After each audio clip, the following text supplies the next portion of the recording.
Knowledge চ্যানেলে স্বাগত জানাচ্ছি। আজকে আমি পঞ্চম শ্রেণীর ৭১তম ক্লাসটি নিচ্ছি। আজকের ক্লাসে আমি শেখাবো বিন্দু, কৌণিক বিন্দু, ছেদবিন্দু এবং প্রান্তবিন্দু কি করে চিনতে হয়।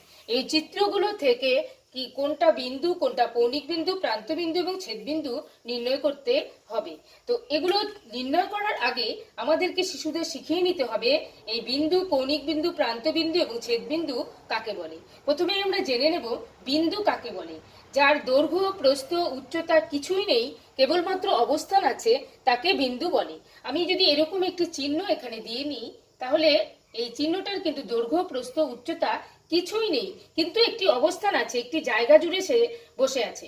তাহলে এই জিনিসটাই হচ্ছে একটি বিন্দু। তাহলে যার দৈর্ঘ্য, প্রস্থ, উচ্চতা কিছুই নেই, কেবলমাত্র অবস্থান আছে, তাকে বিন্দু বলে।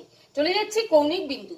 দুটি রেখাংশ একটি বিন্দুতে মিলিত হলে তাকে কৌণিক বিন্দু বলা হয়। তা আমি এখানে দুটো রেখাংশ নিচ্ছি, এটা একটি রেখার অংশ, তাই এটা রেখাংশ।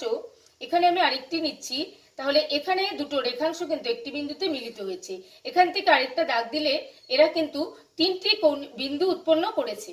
অর্থাৎ এই রেখাংশ দুটো যুক্ত হয়ে একটি বিন্দু এখানে, এই দুটো রেখাংশ যুক্ত হয়ে একটি বিন্দু এখানে, এই দুটো রেখাংশ এসে একটি বিন্দু এখানে উৎপন্ন হয়েছে। তাহলে এই চিত্রটাতে আমরা যে তিনটি বিন্দু দেখতে পাচ্ছি, এগুলোই হচ্ছে কৌণিক বিন্দু। তাহলে দুটি রেখাংশ যখন একটি বিন্দুতে মিলিত হয়, তখন সেই বিন্দুটিকে বলা হয় কৌণিক বিন্দু। এবার আমরা শিখে নেব প্রান্তবিন্দু কাকে বলে।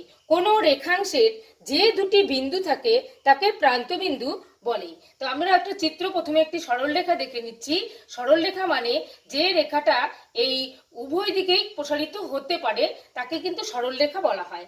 এই সরলরেখা থেকে যখন আমরা কিছু একটা অংশ নেই, একটু অংশ নিলাম, যেখানে কিন্তু দুটো বিন্দু দিয়ে আমরা বোঝাতে পারছি যে এটা একটি রেখাংশ, তাহলে রেখাংশকে বোঝাতে গেলে কিন্তু দুটো বিন্দু অবশ্যই থাকে। এখানে সেটাই বলা হয়েছে যে কোনো রেখাংশে যে দুটি বিন্দু থাকে তাকে প্রান্তবিন্দু বলা হয়। তাহলে আমরা বুঝতে পারলাম যে একটি রেখাংশে দুটো প্রান্তবিন্দু অবশ্যই থাকে, তাই কোনো রেখাংশের যে দুটি বিন্দু থাকে তাকেই প্রান্তবিন্দু বলে। এবার দেখে নেব ছেদ বিন্দু। দুটো সরলরেখা যখন একটি বিন্দু দিয়ে গমন করে, তখন সেই বিন্দুকে ছেদ বিন্দু বলে। এখানে একটি সরলরেখা নিচ্ছি যেটা উভয় দিকে বর্ধিত হচ্ছে, এখানে একটি সরলরেখা নিচ্ছি যেটা একটি বিন্দুতে পরস্পর এসে মিলিত হয়েছে। তাহলে এই যে বিন্দুটা, এটাকেই বলা হয় ছেদ বিন্দু। এটা সরলরেখার ক্ষেত্রেও হতে পারে, এটা কিন্তু রেখাংশের ক্ষেত্রেও হতে পারে। যেমন এই চিত্রে কিন্তু রেখাংশ বোঝানো হয়েছে, যার দুটো প্রান্তবিন্দু আছে, এটা হচ্ছে একটি রেখাংশ। আর আমি যে চিত্রটা এঁকেছি এটা একটি সরলরেখা দিয়ে এঁকেছি, তাই আমরা এই রেখাংশের ক্ষেত্রেও ছেদবিন্দু হতে পারে, আবার সরলরেখার ক্ষেত্রেও কিন্তু ছেদবিন্দু হতে পারে। অর্থাৎ দুটি রেখাংশ যদি একই বিন্দুতে মিলিত হয় তাকে ছেদবিন্দু বলে। আবার এভাবেও বলতে পারি দুটি সরলরেখা যখন একটি বিন্দুতে মিলিত হয় তখন তাকে বলা হয় ছেদ বিন্দু। তাহলে এই ছেদ বিন্দু কিন্তু সরলরেখার সঙ্গে দুটো সরলরেখা ছেদ করে উৎপন্ন হয়েছে।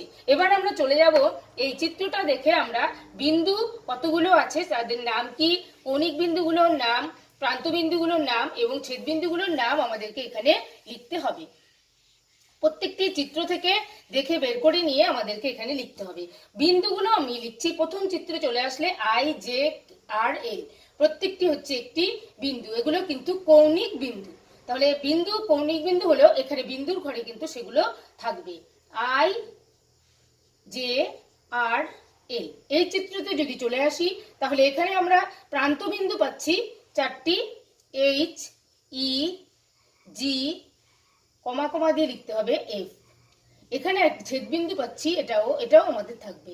এখানে দুটো রেখাংশের প্রান্তবিন্দু আছে, এ একটি আর একটা বি, এখানে সি এবং ডি। তাহলে আমরা এই বিন্দুগুলো এই চিত্রগুলো থেকে পেয়েছি। এবার আমরা কৌণিক বিন্দু দেখে নেব। কৌণিক বিন্দু এই চিত্রটিতে নেই, কারণ দুটো সরলরেখা এসে একটি বিন্দুতে মিলিত হয়নি। এখানেও কিন্তু দুটো সরলরেখা পরস্পরকে ছেদ করে গেছে, এখানেও কিন্তু পরস্পর এসে মিলিত হয়ে এ পর্যন্ত শেষ হয়ে যায়নি, এরা পরস্পর চলে গেছে, গমন করে গেছে, উপর দিয়ে একটির উপর দিয়ে আরেকটি। তাই এটা কিন্তু আমরা কৌণিক বিন্দু ধরছি না। এই চিত্রে চলে আসছি, কৌণিক বিন্দু আছে। তাহলে এখানে কৌণিক বিন্দু আছে আমাদের আই, জে, আর, এল, দুটো সরলরেখা এখানে এসে ছেদ করেছে, এটা হচ্ছে একটি কৌণিক বিন্দু। তাহলে এই চিত্র থেকে আমরা 4টি কৌণিক বিন্দু পেয়ে গেলাম। এবার চলে আসছি প্রান্ত বিন্দু। তাহলে এখানে কিন্তু দুটো রেখাংশ আছে, এখানে কিন্তু রেখাংশ আছে। তাহলে এই রেখাংশগুলোর প্রান্ত বিন্দু বলতে বলতে এখানে আমরা পাচ্ছি ই এফ,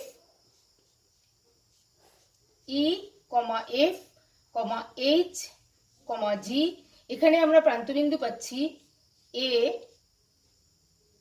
বি, এখানে পাচ্ছি সি ডি।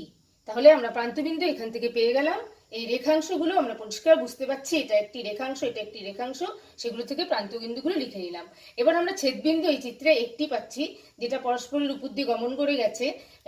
তাহলে এখানে আমরা ছেদবিন্দু পাচ্ছি ও। এইভাবে আমরা শিশুদেরকে এই বিন্দু, কৌণিক বিন্দু, প্রান্তবিন্দু এবং ছেদবিন্দুগুলো করতে শেখাবো। আজকের এই ক্লাসটি ভালো লাগলে লাইক করবেন, কমেন্ট করবেন, শেয়ার করবেন এবং আমার পরবর্তী ক্লাসটি পেতে আমার চ্যানেলটিকে সাবস্ক্রাইব করে আমার সঙ্গে থাকবেন।